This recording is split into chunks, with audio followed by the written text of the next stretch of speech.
Revenons un instant au début de l'année 2025.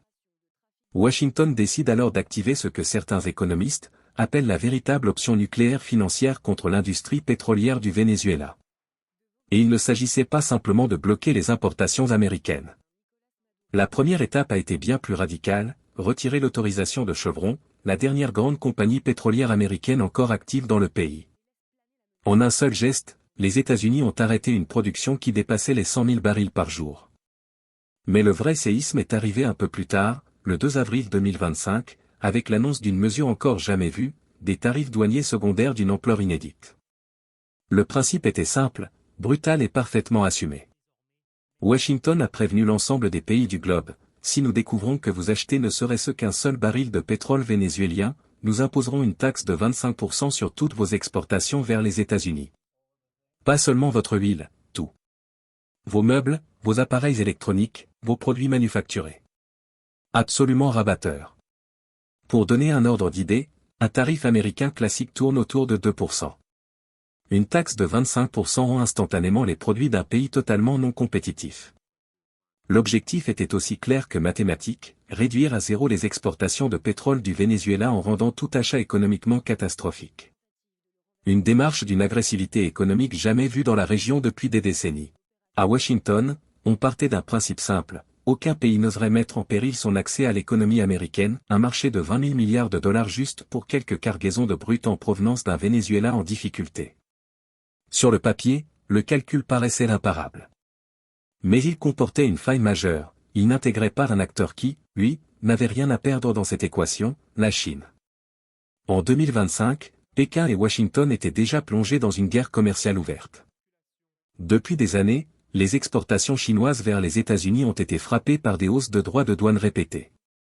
Alors, la menace américaine d'ajouter 25% de surtaxe. Pour la Chine, ce n'était pas un choc stratégique, juste un ajustement supplémentaire dans une bataille économique déjà bien installée. En clair, Pékin était largement immunisé contre la pression américaine. Mais surtout, la Chine voyait au-delà de la sanction. Là où les autres pays prévoyaient la fuite de l'Inde aux États européens, Pékin possédait qu'une opportunité historique venait de naître. Avec la quasi-totalité des acheteurs potentiels paralysés par la menace américaine, le pétrole vénézuélien se retrouvait soudain bradé, accessible à des conditions exceptionnellement favorables. La Chine n'était plus un acheteur parmi d'autres, elle devenait l'acheteur. La manœuvre américaine n'a pas créé un problème pour Pékin.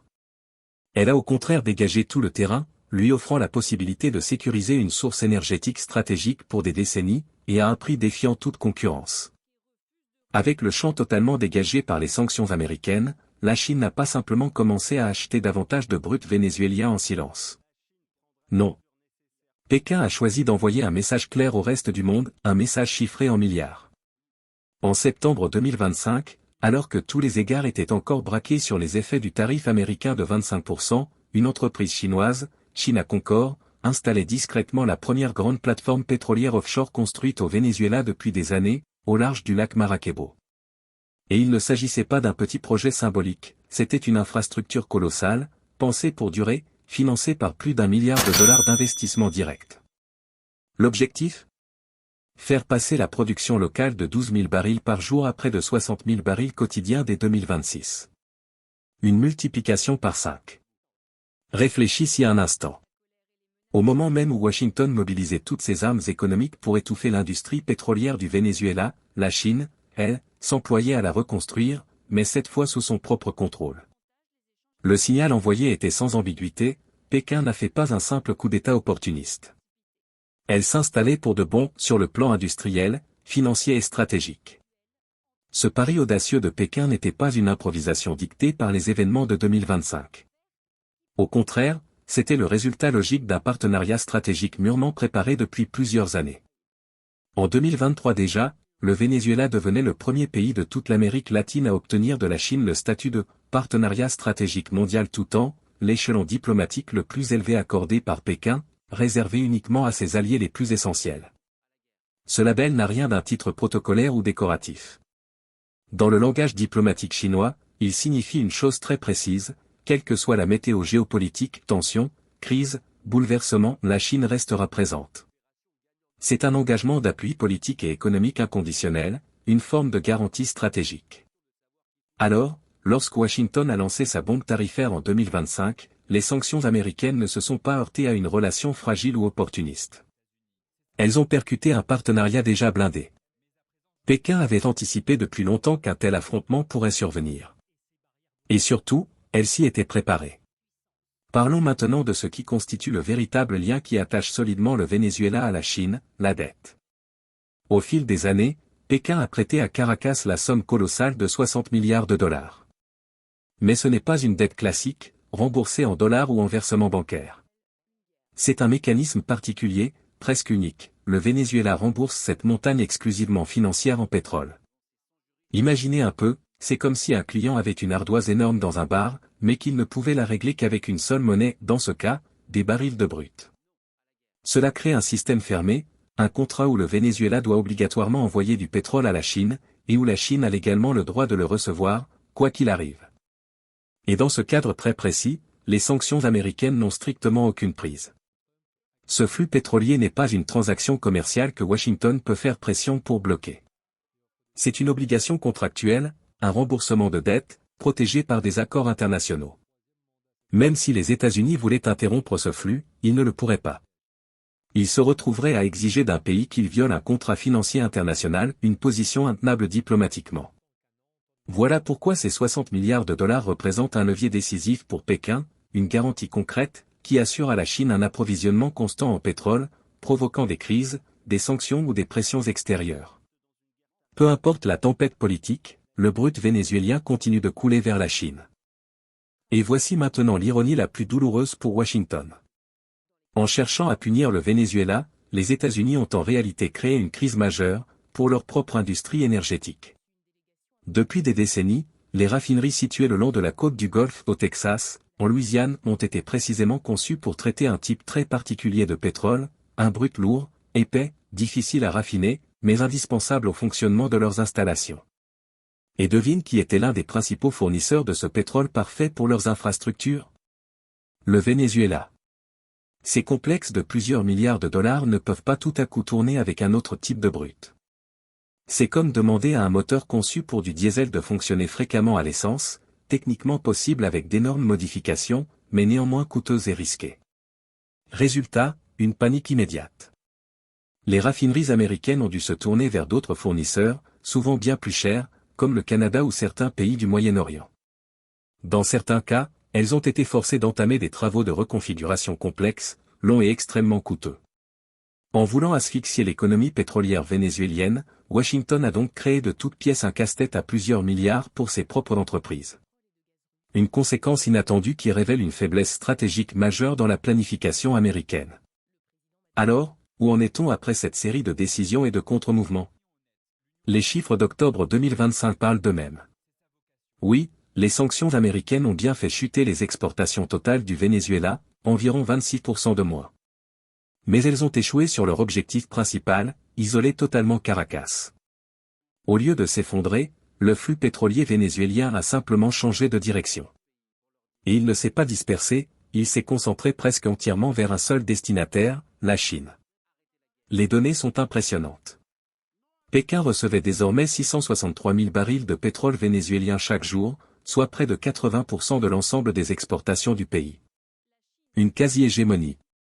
Pour rappel, les États-Unis, autrefois l'un des clients majeurs du Venezuela, n'en recevaient plus qu'environ 128 000 barils par jour, une quantité marginale. Ce n'est pas seulement une domination commerciale. C'est un quasi-monopole, une prise de contrôle de fait. Dans l'espace de quelques années, le rapport de force s'est totalement inversé. La stratégie américaine, censée affaiblir le régime et tarir ses revenus, a en réalité livré l'industrie pétrolière du Venezuela à Pékin, sur un plateau d'argent. Mais la Chine ne comptait pas s'arrêter au pétrole.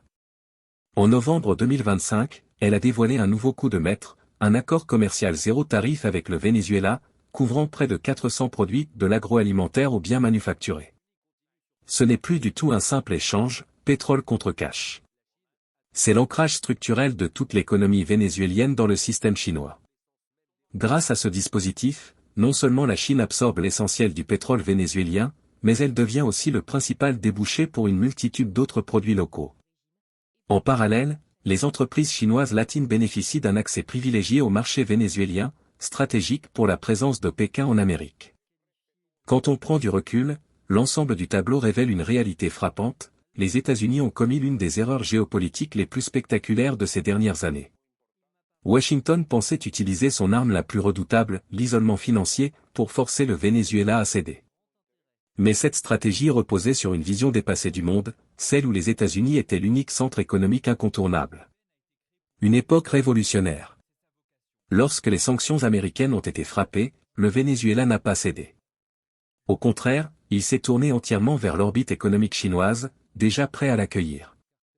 En jouant sur une logique d'isolement, Washington a offert à Pékin une victoire stratégique clé, le contrôle d'une ressource énergétique vitale et une implantation durable dans l'arrière-cour américaine, à un prix dérisoire. Les conséquences vont bien au-delà d'un simple contrat pétrolier. Elles traduisent l'émergence d'une nouvelle réalité mondiale. Nous assistons à la fin de l'ère unipolaire et à l'affirmation d'un monde multipolaire, où le pouvoir se distribue entre plusieurs acteurs. Le cas vénézuélien illustre parfaitement ce changement.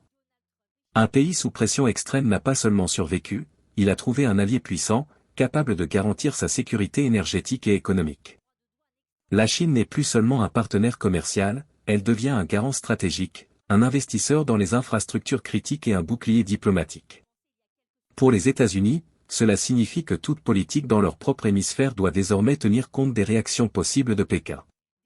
Les règles du jeu ont changé, et la marge de manœuvre américaine se réduit face à un acteur qui dispose désormais de relais solides et d'une influence directe dans la région. Cet épisode démontre que toute stratégie coercitive comporte un risque majeur. Non seulement elle peut échouer, mais elle peut involontairement renforcer un rival mondial plutôt que le contenir.